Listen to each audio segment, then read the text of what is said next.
During these 4 weeks of hard work, we have been dealing with the topic of translation as a means to teach a foreign language, English in particular. We have gone through a journey that took us to the beginning of translation efforts by men, to more recent times where the foundations of translation theory were laid down. We have also reviewed the characteristics that make a good and a bad translator, to finally go through why translation can be used as a teaching tool and how to use it. In this video, I will list out and describe the main topics surrounding the points I just mentioned, and will conclude on a brief reflection of how what I have learned so far has made me reconsider and adjust some of my teaching methods. Little is known about men's translation efforts prior to the Romans, who used it as part of their conquest campaigns. Before them, the Egyptians, back in 3100 BC, relied on translation from God's language to the languages of the slaves for knowledge sharing, facilitation of task execution, commerce, and more importantly, population control. In 2100 BC, the Epic of Gilgamesh, one of the most important literary works of all times, and which was written originally in Sumerian, was translated to Akkadian and later to Babylonian. Later on, already in the 300 BC, the Romans began translating Latin to Arabic and other languages as part of their ever-growing conquest efforts. Important to note here that the Romans had a very modern notion of translation, which they called sense to sense, or meaning for meaning, thus focusing more on a communicative objective rather than on a literary one. It was in the 3rd century BC that the Old Testament was translated from Hebrew to Greek. This effort was prompted by the increasing significance of educated Greek-speaking Jews in Egypt.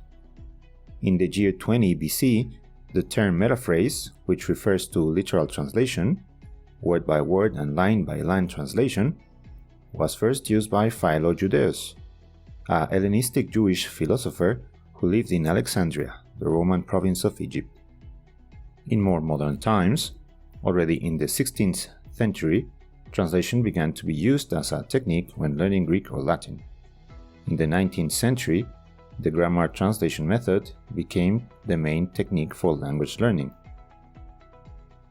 Translation became an essential tool worldwide in the 20th century, pushed by the many world conflicts of the time. The world has known many important translators and interpreters. I will mention here 3 that had a very relevant impact on giving way to the understanding of translation as a scientific discipline. These are Ezra Pound, American poet belonging to the Lost Generation current, who became famous for his translations of Chinese poetry in the 1920s. He insisted in the necessity to translate rhythm, diction, and movement, and to forget about scholarly literal translation.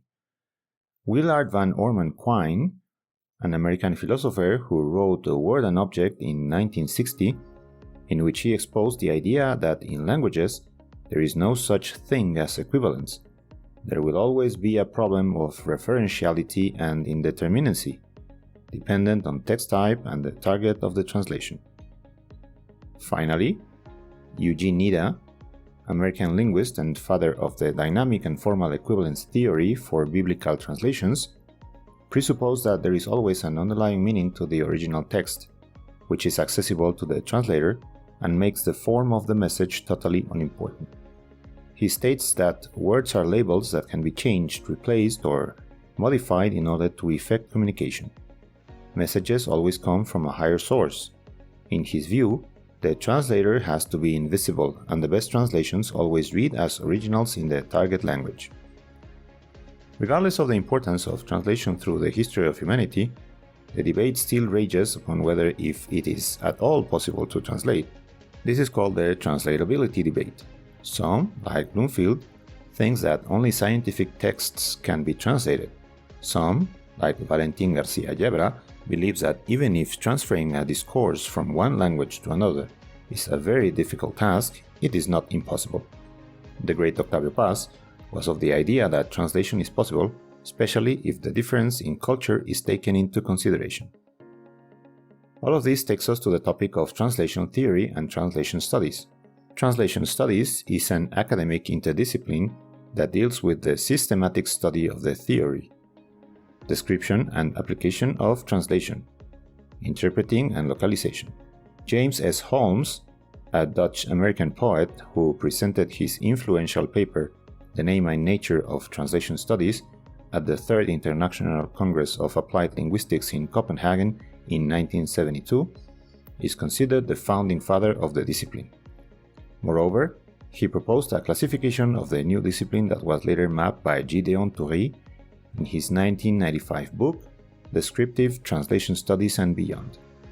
In Toury's map, under the pure branch, we have the descriptive branch, or more accurately, the Descriptive Translation Studies branch, which correspond to a descriptive, empirical, interdisciplinary, target-oriented approach to the study of translation, focusing especially on its role in cultural history.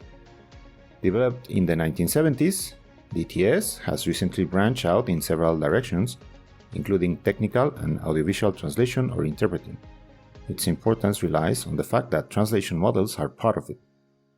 A translation model accounts for factors that influence the way a translator decides how to produce a target text from a concrete source text. Some of the most relevant models are the linguistic model, which studies the linguistic resources of the source and target languages and the mechanisms available in the target language for overcoming the structural differences between source and target. The text linguistic model, which takes into account the speaking and writing resources in communicative situations and advocates for the transfer of communicative value over transfer of meaning. The sociocultural model, which maintains that a translation should always read as a translation and advocates for the avoidance of fluency in the target text and resistance to the dominance of target language cultural values. The computational model refers nowadays to computer-assisted translations, which require human post-editing, seeing computers as tools that assist with terminology, strategy, knowledge organization, and document management. The psycholinguistic model states that the translation process, where the source text is understood, then transcoded into the target language to formulate a target text, has no ground in actual translation behavior. It aims at explaining how translation strategies are psychologically realized. Finally, the interdisciplinary models, born from a push against the idea of equivalence and heavily based on pragmatics, of which an example is the polysystem theory by Ibn Zohar in 1990, whose precept is that established systems are being displaced by the introduction of translated works. Regardless of the translation model used, it may happen that a translated text is adequately transferred from the source to the target, but that the result may not be culturally appropriate. Some textual characteristics may be manipulated in favor of one language or the other, and it is only by adopting a critical approach that we can find out how this manipulation is being done. Within the critical approach, we have to make a distinction between literary criticism, that focuses on the literary of textual qualities of the work, judging the translation on its own merits as a target language text, and translation criticism, which appraises the text uniquely for its translation value. Within this context, we can mention Newbert's 1992 idea of frames. Frames are the cognitive and interactional terms upon which the language user creates and expresses an internal model of his world. This takes us to trying to encapsulate what the translator's competence encompasses, which can be summarized with the following statement. Translating and interpreting requires specialist, non-innate knowledge and skills. Both language and cultural systems have to be dominated if the translator's objective is to succeed in producing an accurate, genuine, and not misleading and culturally adequate translation. If translation competence relies on non-innate knowledge, how then can translation be taught? Well, translating and interpreting require intensive work with languages. Many universities have recently created degrees, master courses, and other postgraduate studies offering specialization on translation and interpreting. Studies are focused on the practical aspects of total proficiency in the source and target languages, together with specialized techniques. Translators need to achieve absolute proficiency in the source language, but have to show an excellent command of their own mother language as well. Some think that great stress is laid on improving foreign language proficiency, but excellence in the modern tongue is often wrongly taken for granted. Translators, let's not forget, are cultural mediators. The translator is immersed in a kind of cultural transfer, which requires him or her to be bicultural more than bilingual. For this reason, a serious degree requires inclusion of subjects dealing with issues of civilization, culture, politics, and economy related to the source language culture. Now, moving to the topic of how translation in the classroom can be used effectively to promote target language comprehension, we can list the following perceived benefits. Translation exercises are useful for checking accuracy of learning. Students are made aware of the contents, form, and function of the target language, since potential confusions are confronted.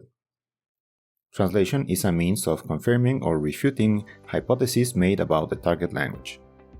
Some authors, such as John and Liz Soares, advocate for the harnessing of the potential of translation as a powerful tool for language learning. Nevertheless, it has to be clarified that in order to do so, longer and contextualized passages have to be used. This makes students become more aware of the differences and similarities between languages. In the classroom, a good translation exercise begins with a summary of the source text. By doing so, the student becomes aware of the overall source meaning. Then the student can proceed with the translation and the comparison. Text called parallel texts can be favored over others, especially when their translations are available. When executing such exercises in class, teachers need to be aware of some important pitfalls that will always be present, such as very long sentences, sentences without a main clause, technical terms, ambiguities, redundancies, metaphors, unfamiliar connotations, idioms, colloquialisms, humor, irony, sarcasm, neologisms, untranslatable terminology, names, acronyms, and paralinguistic features.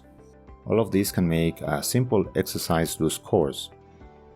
A final advice is that teachers should avoid the use of a fair copy of the translation, since students will interpret that there is always one single correct translation for every text.